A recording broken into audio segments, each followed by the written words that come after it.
Halo teman-teman semuanya, kembali lagi ke YouTube channel aku, Jessica Christy. Channel aku ini membahas tentang tips edukasi, karir, dan financial freedom. Jadi buat teman-teman nih yang butuh tips atau edukasi terkait karir dan finansial, jangan lupa untuk kunjungi YouTube channel aku. Di situ aku banyak sekali share tentang karir dan finansial. Jangan lupa juga untuk subscribe, aktifkan tombol loncengnya agar kalian tidak tertinggal dengan video-video baru lainnya. Dan di video kali ini aku mau share kepada kalian tips cara menjawab pertanyaan yang sering muncul pada saat interview HRD di luar 5 pertanyaan yang sudah aku share di video sebelumnya yang ini. Kalau kalian belum nonton, kalian bisa nonton dulu video yang ini. Di situ aku share 5 pertanyaan yang sering muncul pada saat interview HRD. Nah, di video kali ini berbeda nih. Pertanyaannya beda dari 5 yang sebelumnya. Pertanyaan ini sering muncul juga ditanyakan oleh HRD, yaitu berapa gaji yang kamu harapkan. Nah, kalau untuk fresh graduate biasanya akan bingung untuk menjawab pertanyaan ini karena mereka tidak punya data atau gaji sebelumnya ya pekerjaannya karena tidak punya pengalaman. Nah, buat kamu nih yang sudah punya pengalaman, biasanya kamu sudah punya acuan, sudah punya sudah punya patokan berapa gaji yang kamu inginkan untuk di perusahaan baru ini. Nah, tapi angka yang kamu sebutkan itu bisa menjadi dua senjata ya, antara pada saat kamu sebutkan itu bisa jadi perusahaan merasa kamu itu kemahalan, jadi mereka akan enggan untuk merekrut kamu, atau bisa jadi ternyata angka yang kamu sebutkan itu malah di bawah standar mereka. Nah, jadi bisa merugikan antara kedua belah pihak. Nah, kemudian caranya gimana sih cara menjawab yang benar agar tidak merugikan kedua belah pihak ini? Yang pertama nih teman-teman, kalian perlu untuk lakukan riset terlebih dahulu. Nah, buat yang sudah pernah bekerja sebelumnya atau sudah punya pengalaman, kalian pasti sudah punya patokan lah ya berapa gaji yang mau kalian inginkan atau kalian harapkan. Tapi untuk kalian para fresh graduate, yang penting patokannya ada 3 nih teman-teman. Kalian cek UMR di tempat atau wilayah yang kalian mau lamar itu berapa minimalnya. Kemudian kalian bisa cek biaya kehidupannya di situ, biaya hidupnya berapa minimal. Kemudian yang ketiga adalah cek gaji, standar gaji untuk posisi yang kalian lamar ini. Nah, caranya gimana untuk cek yang ketiga ini? Kalian bisa cek di situs-situs lowongan pekerjaan seperti di Jobstreet, di Glints, atau yang lainnya. Itu biasanya mencantumkan range gaji yang ditawarkan untuk posisi-posisi tertentu yang memang kalian inginkan. Nah, kalian bisa cek di situ. Nah, setelah kalian selesai melakukan riset dan kalian tahu berapa gaji yang kalian harapkan, yang kalian butuhkan, di sini aku sarankan jangan mengungkapkan angka pastinya, teman-teman. Misalnya nih, kalian pada saat interview, kalian mengungkapkan bahwa gaji yang kalian inginkan adalah 5.550.000 per bulan. Jangan disebutkan angka pastinya, teman-teman, tapi cobalah memberikan kisaran, agar si rekruter ini juga bisa mempertimbangkan kembali. Lagian kalian juga bisa ada peluang dan kesempatan kalian akan mendapatkan gaji yang lebih tinggi dari ekspektasi kalian. Tapi saran aku jangan memberikan rentang gaji yang terlalu jauh. Misalnya kalian mau digaji 5-10 juta. Itu kan terlalu jauh ya teman-teman. Tapi cobalah memberikan rentang atau range yang rentangnya itu tidak terlalu jauh. Misalnya kalian bilang gajinya sekitar 5-6 juta.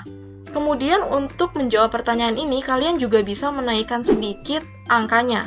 Jadi tujuannya adalah agar kalian juga bisa mendapatkan kenaikan gaji di perusahaan baru ini dibandingkan dari gaji di perusahaan lama kalian. Tapi saran dari aku, kenaikannya janganlah terlalu tinggi, karena itu hanya akan merugikan kalian. Bisa-bisa perusahaan merasa kalian itu kemahalan dan ketinggian gaji yang kalian minta, sehingga mereka akan enggan untuk merekrut kamu. Jadi sebaiknya kisarannya hanyalah sekitar 15-20% naik dibanding gaji lama kamu di perusahaan sebelumnya. Nah, khusus untuk teman-teman fresh graduate, karena kalian belum punya pengalaman, biasanya kebanyakan fresh graduate ini akan menerima berapapun gaji yang diberikan atau ditawarkan oleh si perusahaan. Yang penting mereka bisa mulai bekerja di pekerjaan pertama mereka, bisa mulai start karir mereka secepatnya. Tapi saran dari aku, berapapun tawaran dari si perusahaan ini, coba deh kalian cek, yang penting sesuai dengan standar UMR, yang penting kalian bisa mencukupi kehidupan kalian, dan juga yang penting sudah sesuai dengan standar posisi yang kalian lamar. Dan untuk meyakinkan si rekruter ini atas angka yang sudah kamu berikan adalah angka yang wajar dan patut untuk diberikan kepada kamu bisa menjelaskan tentang hasil kerja atau pencapaian yang sudah berhasil kamu dapat di pekerjaan sebelumnya. Contohnya kalau kamu sudah pernah bekerja sebagai sales, kamu bisa memberikan penjelasan tentang project-project yang berhasil kamu menangkan atau klien-klien yang berhasil kamu dapatkan dengan sales yang besar. Atau kalau kamu seorang fresh graduate, kamu juga bisa menjelaskan pengalaman atau pencapaian yang berhasil kamu dapat pada saat kamu duduk di bangku universitas atau pada saat kamu menghandle suatu project di kampus kamu.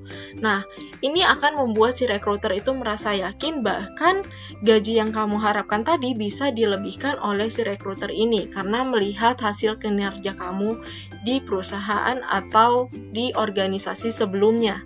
Tips terakhir dari aku nih teman-teman adalah angka yang kalian sebutkan tadi masih bisa dinegosiasikan. Ini bukan berarti kalian menjual murah ya, atau kalian tidak yakin dengan angka yang sudah kalian sebutkan di awal. Sebenarnya ini adalah statement yang bisa mendukung kamu untuk bisa mencapai atau mendapatkan pekerjaan yang kamu inginkan ini. Karena si recruiter juga akan merasa, oke, orang ini masih bisa kita pertimbangkan gajinya. Dengan semua pencapaiannya, dengan gaji yang diharapkannya, mereka masih bisa mempertimbangkan kamu dan masih bisa dinegosiasikan. Tapi saran dari aku, hasil negosiasinya yang penting itu sesuai dengan riset yang sudah kamu lakukan di awal. Jangan sampai kamu mengiyakan hanya untuk bisa mendapatkan pekerjaan, padahal gaji yang diberikan itu di bawah dari standar atau target kamu. Oke teman-teman, itulah beberapa tips yang bisa aku share kepada kalian bagaimana cara menjawab pertanyaan berapa gaji yang kamu harapkan pada saat interview. Dan saran dari aku, kalian itu harus percaya diri, jangan sampai kalian ragu-ragu mengungkapkan angkanya, karena kalau kalian ragu-ragu si recruiter ini akan merasa kurang yakin dan kalian dianggap mengada-ngada. Dan perlu diperhatikan juga teman-teman, kalian perlu mengupdate terus gaji standar di industri atau di posisi yang mau kalian lamar ini, agar pada saat negosiasi kalian akan lebih mudah karena kalian punya patokan standar yang sudah kalian tahu melalui riset tersebut. Nah, teman-teman, sekian untuk video kali ini. Semoga bisa bermanfaat. Kalian bisa klik like, share, dan komen juga.